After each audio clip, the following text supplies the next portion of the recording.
आप देख रहे हैं द नेटिजन न्यूज। आइए नजर डालते हैं अब तक की खास खबरों पर। मध्य प्रदेश के शहडोल में खनिज माफिया की दुस्साहसिक करतूत सामने आई। अवैध रेत खनन रोकना पटवारी को पड़ा महंगा। खनन माफियाओं ने पटवारी को ट्रैक्टर से कुचला, पटवारी की दर्दनाक मौत।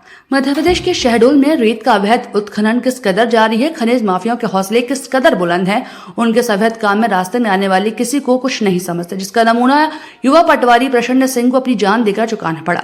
शनिवार देर रात शहडोल जिले के ब्योहरी में पटस्थ पटवारी सोन नदी में हो रहे अवैध खनन को रोकने गए थे, जहां पर उन्हें रेत माफियाओं ने ट्रैक्टर से कुचल दिया, जिससे उसकी घटनास्थल पर दर्दनाक मौत हो गई। शहडोल जिले के ब्योहरी तहसील के गोपालपुर के पास रेत माफियाओं द्वारा रेत खनन की सूचना पर अपने 3 साथियों के साथ उसे रुकवाने गए थे। जैसे ही पटवारी साहब घाट पहुंचे तो देखा कि रेत खनन जोरों से जारी है।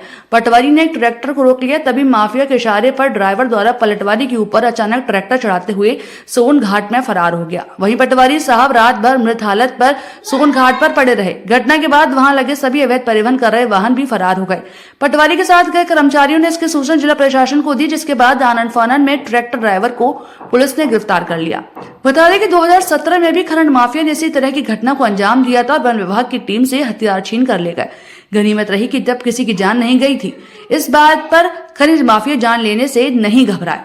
सवाल उठता है कि जब पटवारी महोदय इतनी देर रात माफिया पर कार्रवाई करने गए तो उन्होंने पुलिस को इसकी सूचना दी और उन्होंने कार्रवाई के पहले पुलिस का सहयोग क्यों नहीं लिया। इस मामले में शहडोल कलेक्टर वंदना वैद्य ने बताया कि अवैध उत्खनन के मामले लगातार सामने आ रहे थे, लगातार कार्रवाई जारी थी। पटवारी साहब वही देखने गए थे अवैध उत्खनन हो रहा है कि नहीं। अब उनके साथ एक घटना घट गई। ब्योहरी में बुढ़वा क्षेत्र में अवैध के रेत उत्खनन के लगातार मामले सामने आ रहे थे और इसकी शिकायतें प्राप्त हो रही थी। इसलिए 23 तारीख को राजस्व खनिज ने और पुलिस अधीक्षक के साथ में वहां पर निरीक्षण किया गया और 24 और 25 को बड़ी बड़ी रेत की जब्ती की गई। 24 तारीख को 225 घन मीटर रेत जब्त की गई, 25 तारीख को भी 250 घन मीटर रेत जब्त की गई और 25 तारीख की रात को 8:30 बजे तक एसडीएम, खनिज अधिकारी और पुलिस के जवान वहां पे मौके पे थे और उन्होंने वहां पे जब्ती की पूरी जब्ती की गई। और उसके बाद रात के समय 4 हमारे जो पटवारी थे, जिनको कि उस क्षेत्र में लगातार 3 दिन तक वो जब्ती में सहयोग कर रहे थे, उनको वहां पे कार्रवाई करवा रहे थे। वो रात को सिर्फ ये मौका देखने के लिए वो गए थे कि अब और कोई रेत तो नहीं बची या कोई घटना नहीं हो रही। तो उसी वक्त एक ट्रैक्टर निकला, जिससे उन्होंने सिर्फ मात्र पूछताछ के लिए उसमें रोक के बस जानकारी लेना चाही, तो उसने हमारे पटवारी प्रसन्न सिंह उसको वहां पे उसने कुचल के उसको मार दिया। मैडम क्या कार्रवाई की गई मैम इसमें? पुलिस के द्वारा कार्रवाई की गई है।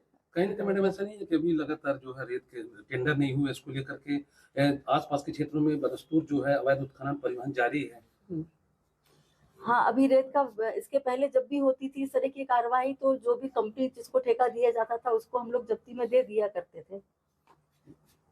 नहीं मैडम, पिछले 4 माह से 15 जून से यहाँ रेत की जो अवैध खदानें शासन के द्वारा जो आवंटित होती है वो बंद है। उसके बावजूद पूरे जिले में अवैध उत्खनन जारी है और रेत बाहर भेजी जा रही है। इस पर क्या अंकुश? इसीलिए तो कार्रवाई करी, अंकुश लगाने के लिए तो ये कार्रवाई की गई।